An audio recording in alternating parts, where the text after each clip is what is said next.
Baik, bismillahirrahmanirrahim. Assalamualaikum warahmatullahi wabarakatuh. Pada kesempatan hari ini, saya dan Fauzi akan menjelaskan terkait influence diagram, di mana presentasi ini sebagai salah satu syarat dalam memenuhi tugas mata kuliah sistem pengambilan keputusan. Berikut slide yang akan kami tampilkan. Influence diagram. Influence diagram adalah cara untuk menggambarkan ketergantungan antara variabel dan keputusan. Influence diagram juga dapat digunakan untuk memvisualisasikan ketergantungan probabilistik dalam analisis keputusan dan untuk menentukan keadaan informasi yang independensinya dapat diasumsikan ada. Untuk lebih jelasnya akan kami sampaikan di slide-slide berikutnya, baik itu contoh maupun beberapa versi influence diagram yang lainnya. Yang pertama itu adalah ada hal dasar yang perlu diketahui dalam influence diagram. Dalam influence diagram terdapat secara umum terdapat dua node, yaitu yang pertama adalah node change dan yang kedua adalah decision node. Di mana change node ini adalah variabel ketidakpastian dan decision node adalah suatu node keputusan. Sambungan antara node dengan node lainnya itulah yang dinamakan influence diagram. Di sini dapat dilihat gambar berikut mewakili ketergantungan antara variabel tidak pasti dengan suatu keputusan. Dapat dilihat pada gambar yang pertama, di sini variabel tidak pasti bertemu dengan variabel tidak pasti. Maka keputusan atau variabel ketidakpastian B itu dipengaruhi oleh variabel ketidakpastian A. Lalu di gambar kedua, ada variabel ketidakpastian D itu dipengaruhi oleh keputusan pada node C. Selanjutnya sedikit berbeda, yaitu pada keputusan F dilakukan dengan mengetahui variabel keputusan dari E. Begitu pula dengan node H itu merupakan suatu keputusan yang diambil dari hasil pengetahuan node G. Dapat disimpulkan secara keseluruhan bahwa panah yang menunjuk dari variabel ketidakpastian akan mempengaruhi keputusan selanjutnya, baik itu keputusan variabel ataupun keputusan pasti. Dan yang kedua adalah panah yang menunjuk ke suatu node ke keputusan, berarti keputusan dibuat dengan pengetahuan dari hasil sebelumnya, baik berupa variabel ketidakpastian maupun suatu keputusan. Selanjutnya, di sini ada hal-hal dasar lain yang perlu diperhatikan, yaitu terkait pengertian atau arti dari panah. Terdapat dua, yaitu information influence dan conditioning influence, di mana yang pertama itu untuk panah yang bertemu dengan kotak atau decision node itu merupakan suatu informasi influence, di mana di sebelum panah ini baik itu merupakan node keputusan ataupun node variabel ketidakpastian akan menjadi informasi bagi si keputusan ini. Dan yang kedua itu adalah conditional influence, di mana untuk inputan sebelumnya, baik di sini adalah suatu node keputusan ataupun suatu node ketidakpastian, itu akan bersifat kondisional. Di sini ada beberapa alternatif influence diagram. Jadi influence diagram itu tidak selalu menghubungkan antara satu node dengan satu node yang lain, tapi akan banyak variasi tergantung dari studi kasus yang diambil. Di sini ada beberapa contoh. Yang pertama itu dapat dilihat bahwa node X ini dipengaruhi oleh node Y dan node Z. Lalu untuk node Y sendiri dipengaruhi oleh node Z. Dan node Z ini akan mempengaruhi keputusan dari node Y dan X. Jadi akan saling bergantungan. Selanjutnya di sini juga dapat dilihat bahwa node Z itu akan mempengaruhi keputusan dari variabel ketidakpastian Y dan variabel ketidakpastian X. Sedangkan variabel ketidakpastian Y ini akan dipengaruhi oleh variabel ketidakpastian X dan Z.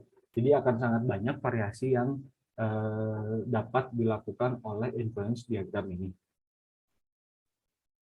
Selanjutnya ada beberapa definisi pada influence diagram yang perlu diketahui. secara umum terdapat 3, yaitu path, predecessor set, dan successor set. Path sendiri adalah hubungan antara satu node dengan node lain yang ditandai dengan anak panah dari head node menuju ke tail node. Maksud head dan tail node ini adalah dapat dilihat di sini bahwa di node E, anak panah akan menuju ke node F, di mana titik awal dari panah itu merupakan head node dari E, dan titik akhir dari panah akan menuju kepada tail node F. Itu yang disebut head. Lalu yang kedua adalah predecessor set. Predecessor set seperti pengertiannya itu adalah pendahulu, di mana merupakan node atau kumpulan node yang mengarah pada given node. Di sini kita bisa asumsikan given node-nya itu adalah node F, node G, dan node I. Di sini dapat dilihat, nah pada predecessor set itu sendiri dibagi menjadi dua klasifikasi. Yang pertama itu direct predecessor set, dan yang kedua adalah indirect predecessor set. Direct predecessor set merupakan node atau kumpulan node yang langsung mengarah kepada given node. Di sini sudah ada visualisasinya, di mana untuk direct predecessor itu node E akan langsung menuju kepada given node yang tadi sudah diasumsikan, yaitu kepada node F dan kepada node G. Lalu di sini juga ada node H, dia akan langsung menuju ke given node di node G. Lalu yang kedua, yang tadi adalah indirect predecessor set, yang merupakan node atau himpunan node yang dibentuk dengan menghapus elemen node sebelumnya. Maksudnya seperti apa? Di sini ada visualisasinya bahwa node A, node B, dan node C akan dihapus atau dihilangkan. Maksudnya di sini akan tidak dianggap karena ke node A dan node C ini akan menjadi inputan bagi node keputusan B.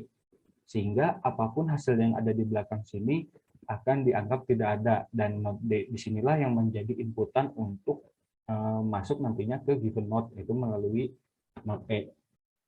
Lalu yang ketiga itu adalah successor set, di mana successor set sesuai pengertiannya itu adalah penerus, merupakan kumpulan node yang berasal dari given node.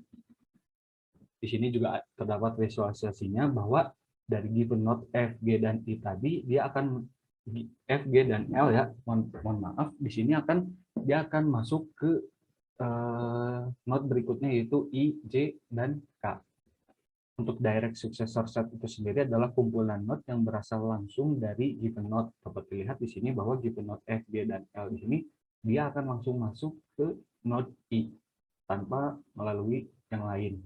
Sedangkan untuk indirect successor set itu sendiri adalah kebalikan dari direct successor set, yaitu node atau kumpulan node yang dibentuk dengan memecah direct successor sebelumnya sebagai input pada node tujuan.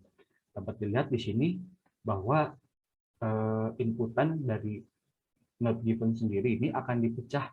Mereka akan masuk ke node I, ke suatu variabel ketidakpastian node I, dan akan dipecah ke tujuan node-node yang lain.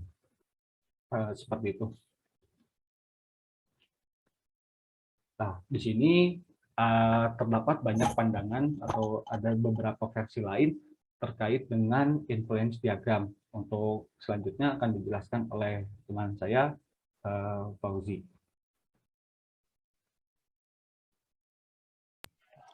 Assalamualaikum warahmatullahi wabarakatuh. Saya Fauzi Hoirun. Saya akan melanjutkan presentasi yang sebelumnya disampaikan oleh Albert. Oke, di sini saya akan menjelaskan tentang influence diagram dengan metode lain. Next. Influence diagram mempunyai definisi, yaitu suatu bentuk pendekatan yang berkaitan dengan pembuatan proses transformasi dari sistem dalam bentuk hubungan struktural dan sebab akibat antara komponen dari sistem. Sebuah influence diagram menggambarkan hubungan pengaruh. Di sini ada 3 pengaruh ya. Yang pertama ada antara input sistem dan komponennya. Yang kedua ada antara komponen dengan sistem. Yang ketiga ada antara komponen dengan output. Diagram di sini saya menggambarkan bahwa sebuah sistem didefinisikan sebagai kumpulan objek yang saling berhubungan. Objek memiliki atribut-atribut yang dideskripsikan sebagai parameter dan variabel. Parameter adalah atribut intrinsik sebuah objek, sedangkan variabel adalah sesuatu yang dibutuhkan untuk mendeskripsikan interaksi atau hubungan antara objek-objek dalam suatu sistem karakterisasi, sistem dapat digambarkan dalam influence diagram. Selanjutnya, di sini saya akan memberikan contoh model influence diagram ya, dalam metode yang lain. Di sini ada gambar awan. Gambar awan menggambarkan bahwa entitas atau variabel yang berasal dari lingkungan atau yang kembali ke lingkungan digambarkan dengan awan. Yang kedua, parameter atau konstanta digambarkan dengan lingkaran berhorizon. Yang ketiga, ada variabel digambarkan dengan lingkaran. State digambarkan dengan segi 4. Fungsi digambarkan dengan valve. Lalu yang terakhir ada aliran digambarkan dengan panah.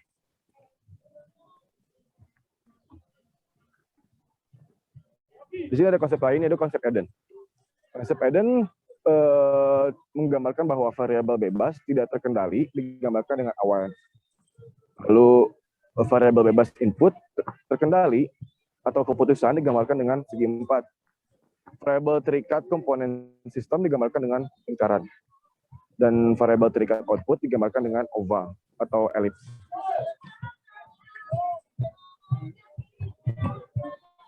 Selanjutnya, di sini ada contoh metode ya, metode Eden.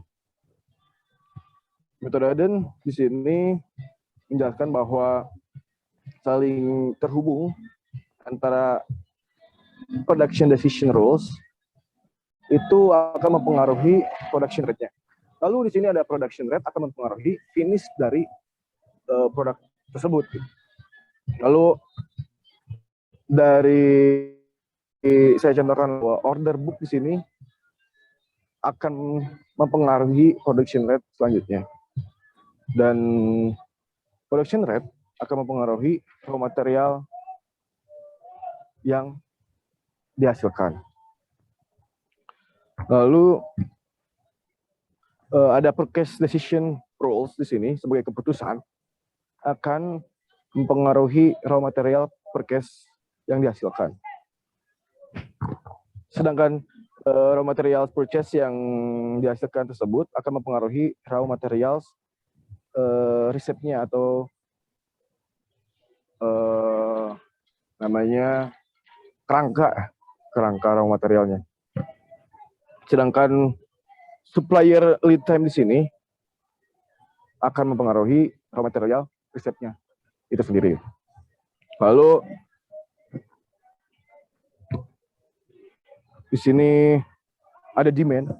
Demand mempengaruhi order pattern dan order pattern akan mempengaruhi demand forecast. Dan yang terakhir akan mempengaruhi kembali lagi pada production rates pada suatu produk tersebut.